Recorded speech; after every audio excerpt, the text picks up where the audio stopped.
Hi guys, I am Rahul and term 2 का exam आने वाला है। जैसा कि आपको पता है कि एक जो डेट है वो सीबीएसई ने ऑलरेडी बता दिया है कि नहीं 26 अप्रैल से टर्म 2 का वो पेपर लेगा। तो सबसे जरूरी ये है कि पहले तो मान के चलिए कुछ स्कूलों में सिलेबस ओवर हो गया है, कहीं पे नहीं है। तो टर्म 2 के लिए जो अपना एक प्रिपरेशन है अपनी तरफ से वो बहुत जरूरी है, क्योंकि एक जो इस बार पहले तो ये है कि टर्म 1 में जो ऑब्जेक्टिव था, जो एमसीक्यूज था, जिसपे हम लोग कोई भी एक ABCD में से कोई भी एक जो सर्कल था उसको कलर करना था। लेकिन यहाँ पे कंटेंट को समझना, कंटेंट के बारे में जानकारी होना बहुत ही जरूरी है। तो इसीलिए पहले तो मान के चलिए कुछ लोगों का है कि चलो अभी नहीं पढ़ रहे हैं, चीज है, तो एग्जाम के टाइम में आपका कंटेंट जानना, कंटेंट पे फुल फोकस होना चाहिए। तो इसीलिए मैं अपने सारे दोस्तों के लिए, सारे बच्चों के लिए, सारे स्टूडेंट्स के लिए एक वीडियो यहाँ पे मैं कर रहा हूँ, क्रिएट कर रहा हूँ, जो कि आपको आपका जो फर्स्ट फ्लाइट है उसके पहले प्रोज सेक्शन को कवर करते हैं, उसके बाद मेरा पोएट्री सेक्शन का भी वीडियो आएगा।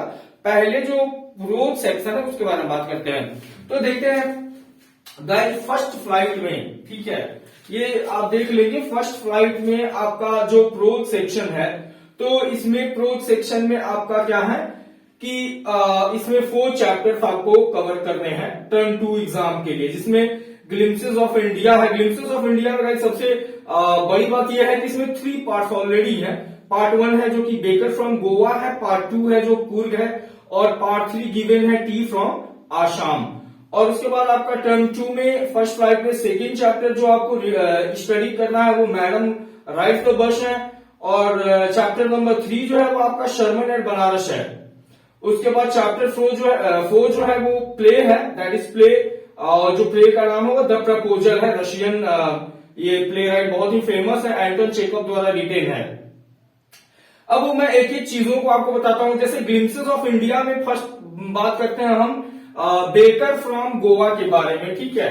तो इसमें गाइस जो बेकर फ्रॉम गोवा है, ठीक है, तो बेकर फ्रॉम गोवा में आप देख सकते हो कि ये बेकर मतलब ऑलरेडी यू नो कि the person who does the work of bakery, जो कि लोव्स, ब्रेड या केक वगैरह बनाने के काम करते हैं, उनको बेकर बोलता है लोग। अब गोवा में जो बेकरी है वो बहुत ही फेमस है। आपको हम बता दें कि जब पोर्तुगीज देश था, ठीक है, पोर्तुगीज देश था, पोर्तुगीज मतलब जब पोर्चुगल का रूल था गोवा के ऊपर, तो उस समय बेकरी बहुत ही फेमस थी, क्योंकि वो वेस्ट से रिलेटेड थे, तो उन लोगों को फेमस मतलब उन लोगों के लिए वो पॉपुलर था। और वहां पे जो उस समय बेकर्स हुआ करते थे गाइस, वो क्या करते थे कि उस समय जो बेकर्स थे वो उनका जो बिजनेस था ये बेकरी का, वो बहुत ही मतलब आउटस्टैंडिंग था। उनके लिए ये बहुत ही एक जबरदस्त प्रोफेशन था उनका, मतलब बहुत ही धमाकेदार उसमें हम कह सकते हैं कमाई था। लेकिन पोर्चुगल बाद में गोवा लेफ्ट कर दिया और पोर्तुगीज लोग वहां से चले गए। तो इसी के अकॉर्डिंगली अकाउंट दिया है कि अब प्रेजेंट टाइम में जो बेकर्स हैं वो क्या कर रहे हैं, उनका जो बिजनेस उस जमाने में था क्या अब भी वो वही काम करते हैं, और उनकी जो बेनिफिट का कंडीशन है वो क्या है अभी गोवा में। तो यू नो अभी तो हम बता दिए हैं कि पोर्चुगल का राज था वहां पे, पोर्चुगल का साम्राज्य, उस समय पोर्चुगल वहां पे शासन करता था। लेकिन जब वो गया तो बेकरी सिस्टम आज भी वहां पे फेमस है। और जैसा कि आपको इसका जो ऑथर है उन्होंने एक अकाउंट दिया है कि ड्यूरिंग हिज चाइल्डहुड जो बेकर थे वो घर घर जाते थे, ठीक है, डोर टू डोर जाते थे। वो अपने चाइल्डहुड बचपन की यादों को ताजा किए हैं कि जब वो बच्चे थे तो स्पेशली जो बच्चे लोग होते थे वो उनके पास एक बेकर्स के पास क्या होता था, उनके पास एक ऐसा चीज होता था जिसपे वो बास्केट भी रखते थे अपना, जो उनका लोफ या डोनट्स का या केक का जो भी बास्केट होता था, और उससे वो लोग पीटते भी थे, जमीन को पीटते थे, और वहां से साउंड आता था, और झंझंग झंझंग करके साउंड आता था। और उस साउंड को सुन करके जो सारे सोसाइटी के या कम्युनिटी के जो बच्चे रहते वो समझ जाते थे कि बेकर्स आए हैं।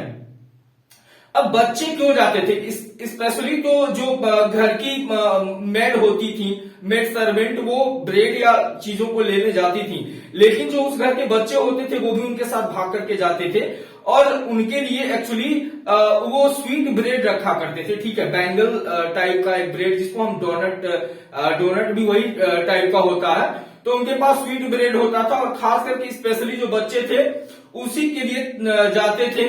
और हालांकि बेकर उनको साइड हटाता था, फिर भी वो जबरदस्ती टिफिन किया करते थे, उसमें ताक झाक करते थे उसके बास्केट में। और यू नो कि उनका एक खुद का अपना ड्रेसअप होता था जिसको वो कवई बोलते थे, ठीक है। और यू नो कि वो उस समय उस जमाने में जो बेकर्स हुआ करते थे वो अपना मंथली अकाउंट वॉल पे लिखा करते थे, ठीक है, दीवार पे लिखते थे चीजों को, और ऐसे करके फेमस था। और यू नो गोवा में एक सिस्टम है कि ड्यूरिंग द पार्टी या during the marriage, during the wedding, वहां पे एक मतलब जब तक केक या जब तक ब्रेड रिलेटेड आइटम, सैंडविचेस नहीं रहेगा तो वहां पे वो सक्सेस मतलब उसको फीका माना जाता है। और जो ड्यूरिंग द वेडिंग के बाद जब विदाई का समय होता है बच्चियों का या लड़कियों का, तो उनके घरों से उनके जो पेरेंट्स होते हैं वो स्पेशल तोहफा देते हैं जिसको बोल करके कहा जाता है। दूसरा बता दें आपको और एक पॉइंट है कि जो वहां उस जमाने में जो बेकर हुआ करते थे वो उनका मतलब वो बहुत ही हेल्दी हुआ करते थे और उनको खास करके पैदर बोलते थे, ठीक है, पैदर पैदर करके बेकर को उस लैंग्वेज में वहां के गोवा लैंग्वेज में क्या बोलते थे लोग, पैदर बोलते थे। और आज भी जो उस टाइप का फिजिक लेकर के गोवा में है सब लोग उसको उसी नाम से बुलाते हैं। और उनका एक खुद का मतलब जो फर्नेसेस होता था, जो चीजें थी, वो उनका खुद का मतलब एक लुक था उस जमाने में जो बेकरी सिस्टम से या प्रोफेशन से रिलेटेड थे। और उनके परिवार भी खूब अच्छे से रहते थे, मतलब जो बेकरी प्रोफेशन था, जो उनका बिजनेस था, वो कहीं ना कहीं बहुत ही सक्सेसफुल और बहुत ही प्रॉफिटेबल था। और आज भी गोवा में जो बेकरी प्रोफेशन है वो भी प्रॉफिटेबल है। तो ये तो हम पार्ट 1 अभी डिस्कस किए हैं गाइस। हमारे यहाँ ग्लिम्सेस ऑफ इंडिया में भी पार्ट 2 भी है इस चैप्टर में, जो कि कुर्ग एक जगह है, ठीक है, जो कि मैसूर और मैंगलोर के बीच में अवस्थित है। या एंड यू नो कि ये बहुत ही मतलब स्पेशल टाइप ऑफ प्लेस है। यू नो यहाँ पे जो कुर्गी लोग हैं वो बहुत ही मजेदार है, खास करके यहाँ पे जो कावेरी रिवर है और यहाँ पे कॉफी वगैरह का जो प्लांटेशन है वो बहुत ही मजेदार है। एंड टूरिस्ट यहाँ पे घूमने लायक का जो टाइम है वो जाड़े के बाद का है, ऑलमोस्ट वी कैन से कि गर्मी ज्यादा होती है, तो यहाँ पे लोग उस टाइम में नहीं जाते हैं। You know Coorgi people they are very brave and कहा जाता है कि जब अलेक्जेंडर, जिसे सिकंदर बोलते हैं, जब वो विश्व विजेता सिकंदर जब वो पूरा दुनिया विक्ट्री करने के लिए निकला था, तो उस समय जब उसकी सेना वहां पे थक गई तो वहां पे उसकी सेना आकर के रुक गई और वहीं पे वो सेटल हो गए, वहां से दूर नहीं गए। और यू नो उनका जो बोलचाल है, मतलब उनका जो हम कह सकते हैं उनका एसेंट है, जो टोन है, वो सब अरेबियन टाइप का है, ठीक है। उनका पहनावा ओढ़ावा जिसे वो कुपिया करके बोलते हैं, ठीक है, लॉन्ग मतलब कोट, ओवर कोट टाइप का होता है और वो पहनते हैं। तो ये सारी चीजें होती हैं। और कुर्ग में जो कि चैप्टर में बताया गया है कि जनरल करियप्पा थे, ठीक है, जो कि पहले इंडिया के मेजर जनरल थे और इंडियन आर्मी में, और कुर्ग रेजिमेंट करके एक स्पेशल रेजिमेंट है इवन इंडियन आर्मी में, और वहां के लोगों को ही फायर गन रखने का इजाजत है विदाउट एनी लाइसेंस, मतलब वो वेपन रख सकते हैं, फायर वेपन रख सकते हैं, गन रख सकते हैं, और उसके लिए उनको कोई लाइसेंस वगैरह की जरूरत नहीं होती है। और सारी बहुत चीजें हैं वहां पे। जब जाओगे तो जंगल में, जैसे कि चैप्टर में दिया है कि यू कैन सी, आप देख सकते हो वहां पे एलिफेंट्स, लंगूर्स और सारी चीजें हैं। और वहां पे you can do the trekking also on the hill, या और वहां पे बुद्धिस्ट का एक प्लेस है, ठीक है। तो ये सारी चीजें हैं और एक कुर्ग चैप्टर में दिया है कि कैसे वहां के लोग, मतलब वहां पे जो है वो बहुत ही मतलब टूरिस्ट प्लेस है and that is very good. और स्पेशली जो नेचर है वो बहुत ही मतलब रिच है वहां पे, and the beauty is very nice. वहां पे जो सुंदरता है वो भी बहुत ही अच्छी है। यू नो एग्जैक्टली हम पार्ट 2 डिस्कस कर चुके हैं, पार्ट 3 में डिस्कस करते हैं टी फ्रॉम आसाम। प्रांजल और राजवीर दो दोस्त हैं जो कि दिल्ली में पढ़ते हैं, और यू नो प्रांजल का घर आसाम में होता है और उसके फादर वहां पे आसाम में टी स्टेट के मैनेजर होते हैं। जब इनकी समर वैकेशन होती है तो प्रांजल इनवाइट करता है राजवीर को कि राजवीर चलना यार, चल करके घूम करके आते हैं हमारी तरफ आसाम में, तू कभी नहीं गया है, वहां पे तुझको बहुत मजा आएगा। तो ये फैसला क्या बोलते हैं कि ट्रेन में रिजर्वेशन करते हैं और उसके बाद दोनों लोग दिल्ली से चल देते हैं। अब जब ट्रेन में चलते हैं तो यू नो चाय गरम बहुत लोग वेंडर्स होते हैं जो स्पेशल ट्रेन में देखते हो कि चिल्लाते रहते हैं। तो सारे लोग ऑलमोस्ट जो उनके कंपार्टमेंट में थे वो लोग भी चाय पी रहे थे, इन्होंने भी चाय बोला भाई 2 कप चाय दे, और ये लोग चाय पीना शुरू कर दिए। जब वहां से ट्रेन चलती है तो you know Rajveer was very interested, as you know Pranjal तो था, हालांकि वो उसकी वो लोकल एरिया थी तो उसको हालांकि उसमें इंटरेस्ट ज्यादा नहीं था सीनरीज में, लेकिन राजवीर जो था वो गाड़ी थ्रू द विंडो वो बाहर देख रहा था, and he could find the plain area, और प्लेन एरिया से लगे हुए हिली एरिया थे जिसपे मतलब इट वाज टोटली जो टी बूसेस थे, चाय के जो बागान, वो दूर दूर तक दिखाई दे रहे थे चाय के बागान उसको, और बहुत सारी चिमनियां दिखाई दे रही थी जहां पे चाय बनाने का काम हो रहा था, और वहां पे फिर चिमनी से निकलते हुए स्मोक धुआं। यू नो गाइज राजवीर कुछ चीजें शेयर करता है प्रांजल को। राजवीर बताता है कि यू नो दो बहुत ही मतलब लीजेंड्स हैं चाय के बारे में। एक तो बताता है कि जो चाय है वो पूरी दुनिया में करीब बहुत सारे लोग पीते हैं चाय को, एंड ये बहुत ही मतलब पॉपुलर बेवरेज है दुनिया का। फिर बताता है कि नो चाय का जो शुरुआत है वो कहां से हो, तो बताता है कि इससे रिलेटेड 2 चीजें, एक तो चाइनीज स्टोरी है कि एक बार क्या हुआ कि चाइना के जो इंपरर थे वो हमेशा जो वाटर था उसको बॉयल करके पीते थे, और एक दिन क्या होता है कि जब वो वाटर बॉयल कर रहे होते हैं तो उनके पानी में वाटर में क्या होता है कुछ पत्ते गिर जाते हैं, और जब वो पानी को पीते हैं तो उनको बड़ा मजा आता है और उनको बहुत फ्रेश फील होता है। तब से मतलब ये जो सिस्टम है चाय पीने का वो शुरू हो गया, और उन्होंने बार बार उसको डाला और पिया। उसके बाद एक यहां से इंडियन इससे रिलेटेड लीजेंड भी है जो कि वो बताता है कि बोधि धर्मा नाम का एक बुद्धिस्ट था जो कि क्या कर रहा था कि वो बैठ करके मतलब तप वगैरह कर रहा था, ठीक है, और वो किसी मतलब उसमें लीन था अपने करने में, तो उसे नींद आती थी, ठीक है, तो नींद की वजह से वो अपनी चीजों को पूरा नहीं कर पा रहा था, उसका ध्यान भंग हो जाता था, वो सो जाता था। वो क्या करता है कि जो उसकी आईलिड होती है पलकों को काट देता है और काट करके उसको थ्रो कर देता है पलकों को, और तब जहां वो पलके फेंका होता है मतलब आईलिड्स काट करके फेंका होता है वहां से कुछ प्लांट्स उगते हैं, और तब से एक विश्वास बनाया जाता है और उस प्लांट्स के पत्ते लोग तोड़ करके और पानी में गर्म पानी में डालकर और पीने लगते हैं, और टू बेनिस कर रहे हैं, to just make out to the sleep, नींद को दूर भगाने के लिए उस प्लांट के पत्ते लोग पीने लगते हैं, और वहां से भी एक कहानी जनरेट हुई है कि तब से भी क्या हुआ चाय का एक पॉपुलरिटी जो पॉपुलर हुआ वहां से भी। और ये सारी चीजें बताने के बाद ट्रेन उनकी जो होती है वो धीरे धीरे मरियानी जंक्शन पहुंच जाती है जो कि आसाम में होता है, और वहां पे बहुत भीड़ होता है, वो लोग अपने लॉगेज वगैरह लेकर के प्लेटफॉर्म पे आते हैं। वहां पे जो प्रांजल के फादर होते हैं, पेरेंट्स जो वो उनको रिसीव करने के लिए आए होते हैं, वो लोग बाहर आउट ऑफ द स्टेशन जाते हैं, उसके बाद कार में बैठ करके चल देते हैं। उसके बाद जब वो हाईवे से थोड़ा सा ग्रेवल रोड की तरफ जाते हैं तो वहां पे एक ट्रैक्टर होता है जो कि बीच में आ जाता है, और प्रांजल का जो फादर का स्टेट होता है वो वहां से शुरू हो जाता है। बहुत ही गजब का नजारा था, दोनों साइड मतलब दवर ट्री बूसे होते हैं वहां पे, और प्रांजल के फादर उन लोगों से पूछते हैं कि गाइस तुम लोगों ने अपना होमवर्क वगैरह तो कर लिया होगा, एंड मिस्टर बलुआ होता है, you know Rajveer call Singh, yes mister Balua, and यहां पे ये जो स्टोरी है वो टी फ्रॉम आसाम फिनिश होती है।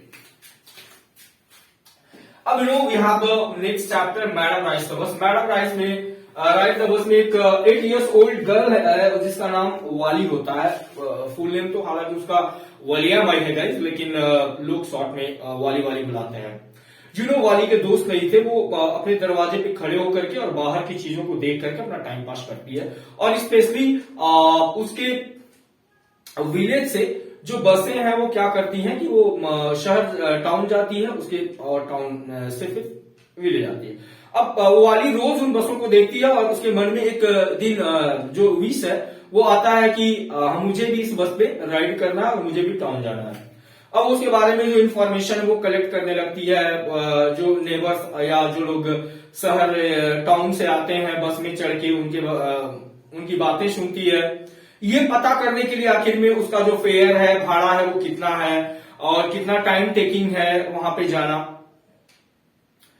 तो फाइनली उसको पता चलता है कि 30 पैसे वन वे का भाड़ा है और 45 मिनट्स टाइम टेकिंग है वन वे। और उसके बाद उसके मन में एक बहुत ही मतलब तीव्र इच्छा आती है कि नहीं हम बस पे चढ़ेंगे, और वो सारा प्लान करती है क्योंकि उसको टाइम भी मैनेज करना होता है, क्योंकि वो अपने पेरेंट्स को बताना ये चीज जानने देना नहीं चाहती है। वो सोचती है कि किसी को पता भी नहीं चले और हम अपने बस राइडिंग का काम भी पूरा कर लें।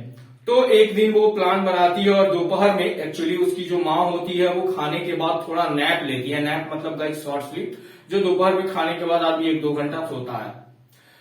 और उसके घर के पास जब बस आती है तो हाथ दिखाती है, बस जाके कुछ देर पे रुकती है और वो जाती है। कंडक्टर बोलता है कि किसे जाना है, तो वो बोलती है आई विल गो, मुझे जाना है। उसके बाद कंडक्टर अच्छा तुम्हें जाना है, वो हाथ देता है, लेकिन वाली रिजेक्ट करती है, नहीं नहीं मैं छोटी बच्ची थोड़ी हूं, मैं खुद से आ जाऊंगी। उसके बाद जैसे ही वो अंदर जाती है तो जो कंडक्टर होता है वो थोड़ा सा जॉली मूड वाला आदमी होता है, थोड़ा सा मस्ती खोर होता है, फनी होता है। तो जैसे अंदर जाती है तो कहता है ए जगह छोड़ दो जी, सीट दे दो, मैडम जा रही है। और वो बोलता है a go there back to, and वहां जाकर के बैठ जाओ, सीट खाली है। वाली जाकर के पीछे वाले सीट पे बैठ जाती है। जब वो देखती है तो इंटीरियर जो बस का था वो बहुत ही मस्त था और शीशे जो थे थोड़ा सा उसको प्रॉब्लम कर रहे थे। Black canvas was there on the screen of that bus. तो वो खड़े होकर के देखने लगती है। अचानक से बस रुकती है और फिर वो डर के मारे बैठ जाती है क्योंकि कुछ पैसेंजर फिर से अंदर आने लगते हैं। जब बस चलती है तो फिर से वो देखती है कि वहां पे कैनल का एरिया होता है और फिर वहां पे कैनल के थ्रू बस जा रही होती है। तब से एक मिडिल एज मैन रहता है, वो कहता है जिस तुम कहाँ बैठ जाओ, खड़ी होकर के क्यों जा रही हो, ठीक है। तो वो कहती है मुझे पता है मैं कोई छोटी बच्ची नहीं हूं और पता है मैं पैसा दे करके जा रही हूं। और तब तक कंडक्टर फिर बोलता है वो मैडम है, she is madam, she is not a child, या वो बच्ची नहीं है, मैडम है। और फिर वो मस्ती करता है। तब वाली जो है हंस के बोलती है सुनो तुमने मेरा टिकट अभी तक नहीं दिया है, समझे, और ज्यादा मस्ती करने की जरूरत नहीं है, पहले मेरा टिकट दे दो। उसके बाद गाइज बस फिर से वहां से चलती है, आगे बढ़ती है, बहुत मजा आता है और वाली को ये सब करने के लिए बहुत ही मेहनत करना पड़ा था। उसे एक एक पैसा बचाना पड़ा था, अपने आप के इच्छाओं को मारना पड़ा था। जब भी वो मेले में जाती थी तो वो बहुत सारी चीजों को देखती थी, लेकिन उनको क्या करती थी, इग्नोर करती थी, वो खरीदती नहीं थी। जलेबियां, मिठाइयां, खिलौने सब कुछ उसने इग्नोर किया था, सिर्फ ये बस राइडिंग के लिए कि वो किस दिन मतलब ये बस पे जाएगी तो उसको उसके लिए पैसा सेव करना था, फेयर सेव करना था। एंड दैट इज वाई उसने कुछ भी नहीं खरीदा था और आज वो राइड कर रही है और बहुत ही मजा आ रहा था उसको। तब तक एक जगह बस रुकती है और फिर एक एल्डरली वुमन जो होती है वो आती है, बगल में बैठ जाती है, जिसके कान में बड़े बड़े इयररिंग्स होते हैं और वो बेटल नट भी च्यू कर रही होती है और उसका जो जूस होता है वो उसके लिप से बाहर लीक हो रहा होता है। उसको अच्छा नहीं लगता है। वो कहती है कौन भला ऐसे बात करे, और वो कहती है कि ए बच्ची अकेले जा रही हो, तो वो बात करना नहीं चाहती है। वो बोलती है हाँ अकेले जा रही हूँ। अकेले जाओगी, कहाँ जा रही हो, तो वो ज्यादा बात नहीं करना चाहती है। फिर दिखाता है कि इस चैप्टर में जो बस होती है वो एक रेलवे क्रॉसिंग के किनारे पहुंच जाती है, जहां पे रेलवे का जो गेट होता है वो बंद होता है और पता चलता है कि ट्रेन पास होने वाली है। वो दूर देखती है, ट्रेन का जो स्पेक होता है उसकी जो बॉगीज होते हैं वो लंबे दिखाई देते हैं। वो ट्रेन मतलब बहुत सारी आवाज करते हुए या it had a loud sound करते हुए, प्रोड्यूसिंग करते हुए नजदीक आती है और फिर वहां पे बहुत बड़ा रैटल करते हुए वहां से निकल जाती है। उसके बाद बस आगे बढ़ती है और फिर वो लगभग टाउन के एंट्रेंस पे आ चुके थे और फिर जैसे ही बस थोड़ा सा टाउन में प्रवेश करती है, वाली को दोनों साइड में शॉप्स दिखाई देते हैं जिसमें बहुत सारी चीजें लगाई होती हैं और वाली देख करके बहुत खुश होती है। उसके बाद फाइनली सब लोग उतरते हैं, एक जगह जाके बस रुकती है, लेकिन वाली नहीं वहां से उतरती है। कंडक्टर पूछता है कि जाओ कुछ घूम लो, वो कहती है नहीं नहीं मैं कहीं नहीं जाऊंगी, मुझे इसी बस से रिटर्न जाना है। तो कंडक्टर हालांकि कहता है कि कोल्ड ड्रिंक्स पी लो मेरी तरफ से, फिर भी वो मना कर देती है, कुछ नहीं मैं कुछ नहीं लूंगी। और उसके बाद वो 30 पैसे फिर से देती है कंडक्टर को और बैठे रहती है। कुछ देर के बाद में 2-4 पैसेंजर फिर से आ गए और हालांकि मैंने एक जो यहाँ पे एपिसोड था काऊ वाला वो छोड़ दिया। आते समय वाली को रास्ते में एक काऊ से भी काऊ देखती है, जो काऊ होती है बीच सड़क पे अपना पूंछ उठा करके घूम रही होती है और बस को बार बार ड्राइवर हॉर्न बजाता है, लेकिन वो काऊ नहीं जाती है और वाली को उस पर खूब मजा आता है, वाली खूब हंसती है। अब यहां से टाउन से फिर से 4-5 पैसेंजर को लेके वापस विलेज की तरफ जो बस है वो रिटर्न होती है। वाली अपने सीट पे बैठी होती है और वही चीजें फिर से वापस रिटर्न हो रही होती हैं। वो काऊ जो आते समय उछल कूद रही होती है, अचानक से वो देखती है कि वो काऊ रोड के बीचों बीच मरी पड़ी हुई होती है और वो कंडक्टर से एश्योर करती है पूछ करके कि क्या ये वही काऊ है ना जो हम लोग आते समय देखे थे। कंडक्टर उसको बताता है यस ये वही काऊ है। और वो सुनने के बाद वाली को बहुत दुख होता है और वो चुपचाप बैठ जाती है और सोचने लगती है। फिर कुछ देर के बाद में वो घर पहुंच जाती है, कंडक्टर को बाय बोलती है, कंडक्टर भी बोलता है ठीक है, फिर कभी यदि मन हो बस राइडिंग का तो आ जाना, और फिर वो चली जाती है। घर जाने के बाद जैसे ही दहलीज पे पहुंचती है, अपने डोर पे पहुंचती है, तो वो सुनती है कि उसकी एक बगल की पड़ोस की आंटी होती है जो कि मतलब बहुत बड़ी मतलब वो टॉकेटिव होती हैं, वो आई होती हैं और वो उसकी माँ से बात कर रही होती हैं। जैसे ही वो अंदर जाती है तो आंटी पूछती है कहाँ से आ रही हो, वो बिना जवाब दिए अंदर जाती है, मुस्कुराती है, फिर वो लोग कुछ बात करने लगते हैं और इस तरीके से वो बच जाती है। कोई किसी को कोई मतलब उसके ऊपर संदेह नहीं होता है और यहाँ पे स्टोरी एंड हो जाता है। मैडम राइस तो बस गाइस, वैसे ही हमारा जो नेक्स्ट चैप्टर है वो सरमन एंड बनारस है, जिसमें कीशा गौतमी है। ये बुद्धा से रिलेटेड चैप्टर है गाइस। बुद्धा पता है कि उनका जो बाद का नाम था वो पहले तो गौतम बुद्धा जो थे वो फेमस कैसे हुए। एक्चुअली उनको बहुत मतलब वो डाइवर्ट हो गए थे अपने लाइफ से।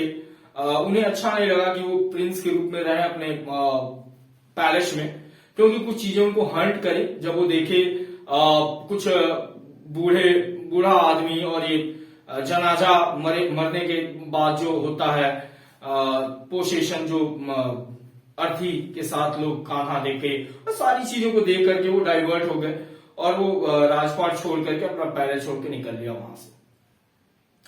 जब वहां से निकल लिए तो भटकते भटकते रोमिंग फाइनली केम टू गया। और जैसा कि पता है कि पेड़ के नीचे उन्होंने जो बोधि ट्री, उनको एक इनलाइटेड हुए, वो उनको ज्ञान प्राप्त हुआ और वहां से जब वो ज्ञान प्राप्त कर लिए तो पूरी दुनिया में घूमे। इसके साथ एक स्टोरी कनेक्ट किया गया इस चैप्टर में, जो कि कीशा गौतमी करके एक महिला का है।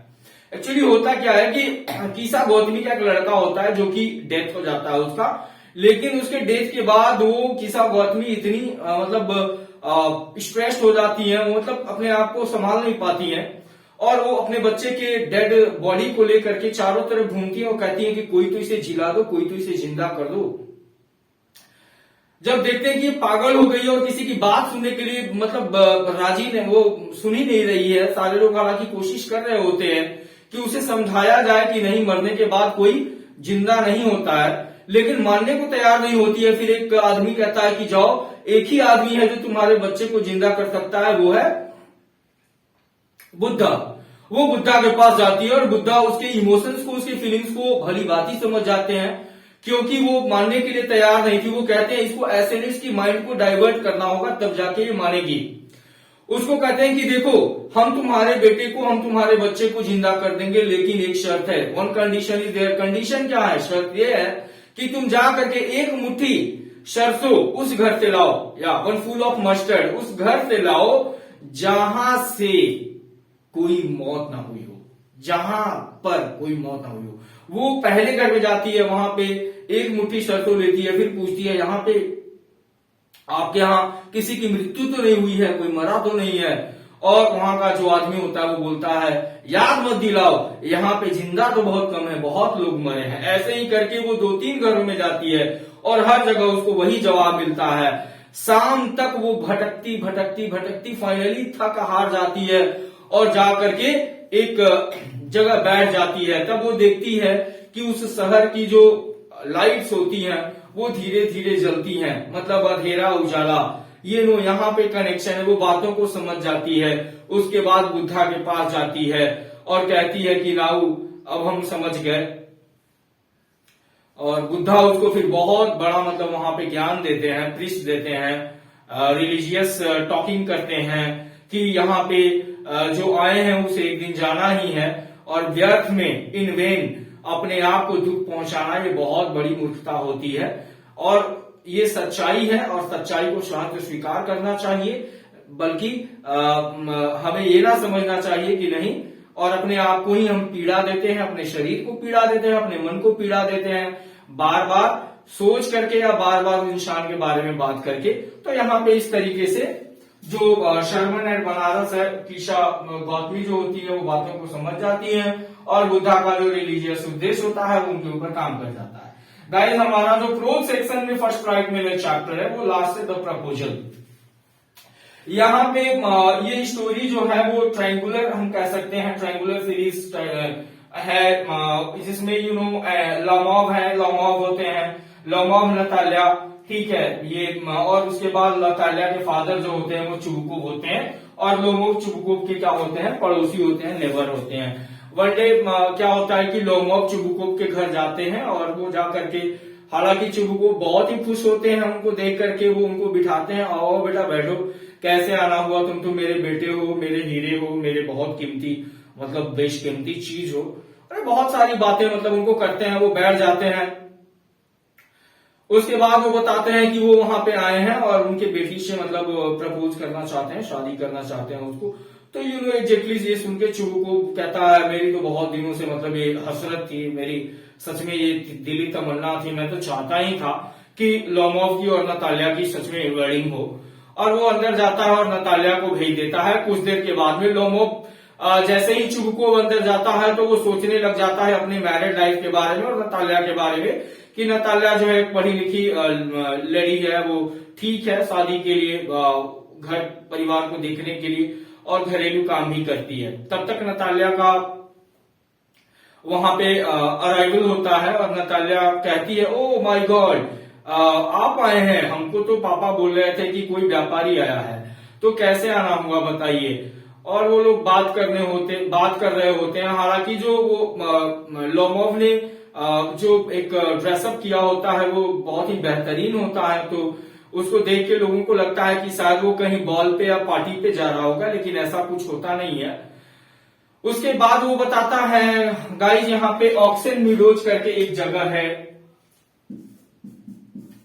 ऑक्सेन मीडोज, ये याद रखना है, इस पे बहुत बड़ा इशू हो जाता है और लोमोव और नताल्या के बीच में यहाँ से एक जो डिबेट है, यहाँ जो डिस्कशन है वो शुरू हो जाता है। नताल्या मानने को तैयार नहीं होती है कि ऑक्सेन मीडोज लोमोव्स का है और लोमोव मानने को तैयार नहीं होता है कि ये चुबुकोव्स का है। बहुत सारी स्टोरी बनाई जाती हैं इस मैटर पे और फाइनली चुबुकोव आता है। चुबुकोव भी कहता है कि लोगो what are you talking about, option B does Chubukov का है और तुम कैसे भला कह सकते कि ये तुम लोगों का है।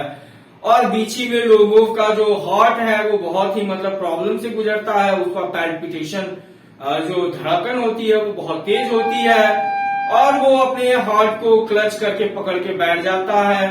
इसके बाद में मतलब बहुत परेशानी होती है और बहुत ही मतलब एब्यूजेज भी दोनों साइड से होते हैं। उसके बाद लॉन्ग ऑफ क्या होता है कि वहां से धीरे धीरे निकलता है। जैसे ही वहां से आउट होता है तब चुबू को कह देता है, उसके मुंह से निकल जाता है कि अपना देख नहीं रहा है, बेवकूफ कहीं का, आया है मेरी बेटी का हाथ मांगने। और ये सुनने के बाद जैसे जो नतालिया होती है लवसिक कैट की तरह जो उसके प्यार में पागल होती है और वो कहती है कि ओ माय गॉड वो मेरे लिए आया था यहाँ पे। और वो कहती है पापा जाओ उसको बुला के लाओ, मुझे तो पता ही नहीं चला कि वो हमसे शादी करने के लिए आया है। और चुबुको फिर से जाता है और उसको कहता है हाँ भला इतना झगड़ा करने के बाद मैं कैसे उसको बुलाऊंगा, लेकिन वो फिर भी जाता है और बुला के लाता है। और उसके बाद फिर वो बात करने लगते हैं, पानी वानी पिलाया जाता है और फिर उसके बाद वो लोग डॉग के मैटर पे, स्क्वीजर और गेस के मैटर पे डिस्कस कर लेते हैं। ठीक है, अब वो स्क्वीजर जो दो ब्रांड के दो स्पेसीज के डॉग हैं, स्क्वीजर एंड गेस। अब इस मैटर पे ओवर शॉट करके, ये ओवर शॉट है, वो कहते हैं नहीं ये ओवर शॉट नहीं है, और इस मैटर पे बहुत बड़ा मतलब फिर विवाद शुरू हो जाता है। और फिर चुबुको आता है और वो कहता है हाँ फिर से लड़ाई शुरू कर दी। और उसके बाद वो जबरदस्ती जो नतालिया का हाथ है वो चुबुको के हाथ में देता है और हालांकि एक दूसरे को एक्सेप्ट करते हैं, लेकिन जो डिस्कशन होता है वो आखिरी लास्ट तक कंटिन्यू होता है, चलता रहता है और फाइनली चैप्टर एंड कर दिया जाता है। तो गाइज ये तो था हमारा एक जो वन शॉट है, हमने पूरा जो चैप्टर है वो कवर किया जो टर्म 2 के लिए है। बाकी आप थोड़ा चैप्टर वगैरह देख लेना है और यू नो कि दिस टाइम हमारे जो टेक्स्ट बुक से ज्यादा क्वेश्चंस हैं तो कंटेंट को ज्यादा से ज्यादा दिमाग में रखना है, माइंड में रखना है। Thank you. If you have not subscribed the channel, subscribe it to get the latest update of my channel. Thank you. Don't forget to like, don't forget to comment and share.